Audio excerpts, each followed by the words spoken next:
Praise the lord అందరికీ. ఈరోజు అపోస్తుల కార్యములు 24వ అధ్యాయం చదువుకుందాము. ప్రారంభిస్తున్నాను. 5 దినములైన తరువాత ప్రధాన యాజకుడైన అననీయాయు కొందరు పెద్దలును తెర్తిల్లు అను ఒక న్యాయవాదియు కైసరేకు వచ్చి పౌలు మీద తెచ్చిన ఫిర్యాదు అధిపతికి తెలియజేసిరి. పౌలు రప్పింపబడినప్పుడు తెర్తిల్లు అతని మీద నేరము మోపనారంభించి ఇట్లనెను: మహాఘనత వహించిన ఫెలిక్సా, మేము తమ వలన ఎంతో నెమ్మది అనుభవించుచున్నామనియు ఈ దేశ జనమునకు సంభవించిన అనేకమైన కీడులు తమ పరమార్శ చేత దిద్దుబాటవుచున్నవనియు ఒప్పుకొని మేము సకల విధములను సకల స్థలములలోనూ పూర్ణ కృతజ్ఞతతో అంగీకరించుచున్నాము. నేను తమకు ఎక్కువ ఆయాసము కలుగజేయకుండా మేము క్లుప్తముగా చెప్పుకొను దానిని తమరు ఎప్పటి వలె శాంతముగా వినవలెనని వేడుకొనుచున్నాను. ఈ మనుష్యుడు పీడ వంటి వాడును, భూలోకమందున్న సకలమైన యూదులను కలహమునకు రేపువాడును, నజరేయుల మతభేదమునకు నాయకుడునై ఉన్నట్టు మేము కనుగొంటిమి. మరియు ఇతడు దేవాలయమును అపవిత్రము చేయుటకు యత్నపడెను గనుక మేము అతన్ని పట్టుకొంటిమి. తమరు విమర్శించిన ఎడల మేము ఇతని మీద మోపుచున్న నేరములన్నీయు తమకే తెలియవచ్చునని చెప్పెను. యూదులందుకు సమ్మతించి ఈ మాటలు నిజమే అని చెప్పిరి. అప్పుడు అధిపతి మాటలాడుమని పౌలునకు సైగ చేయగా అతడిట్లనెను: తమరు బహు సంవత్సరముల నుండి ఈ జనమునకు న్యాయాధిపతులై ఉన్నారని ఎరిగి నేను ధైర్యముతో సమాధానము చెప్పుకొనుచున్నాను. యెరూషలేములో ఆరాధించుటకు నేను వెళ్ళిన నాట నుండి 12 దినములు మాత్రమే అయినదని తమరు విచారించి తెలుసుకొనవచ్చును. దేవాలయములోనేమి, సమాజ మందిరములలోనేమి, పట్టణములోనేమి నేను ఎవనితోనూ తర్కించుట అయినను, జనులను గుమికూర్చుట అయినను వారు చూడలేదు. మరియు వారు ఇప్పుడు నా మీద మోపు నేరములను తమరికి రుజువుపరచలేదు.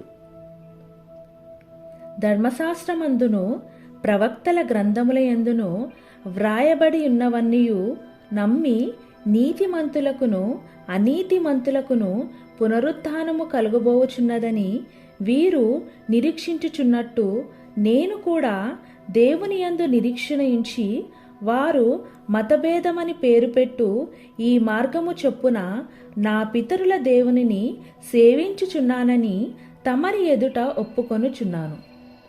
ఈ విధమున నేనును దేవుని ఎడలను మనుషుల ఎడలను ఎల్లప్పుడూ నా మనస్సాక్షి నిర్దోషమైనదిగా ఉండునట్లు అభ్యాసము చేసుకొనుచున్నాను.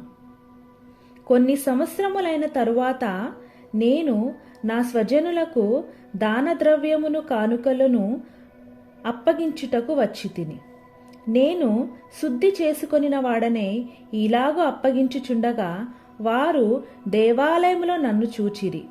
నేను గుంపు కూర్చి ఉండలేదు, నా వలన అల్లరి కాలేదు. ఆసియా నుండి వచ్చిన కొందరు యూదులు ఉండిరి. నా మీద వారికేమైనా ఉన్నెడలా వారే తమరి సన్నిధికి వచ్చి నా మీద నేరము మోపవలసి ఉండెను.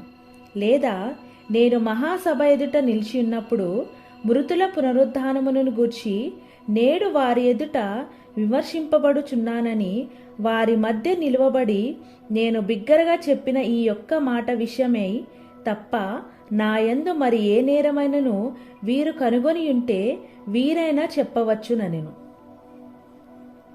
ఫెలిక్సు ఈ మార్గమును గూర్చి బాగుగా ఎరిగినవాడే సహస్రాధిపతి అయిన లూసియా వచ్చినప్పుడు మీ సంగతి నేను విచారించి తెలుసుకొందునని చెప్పి విమర్శ నిలుపు చేసెను.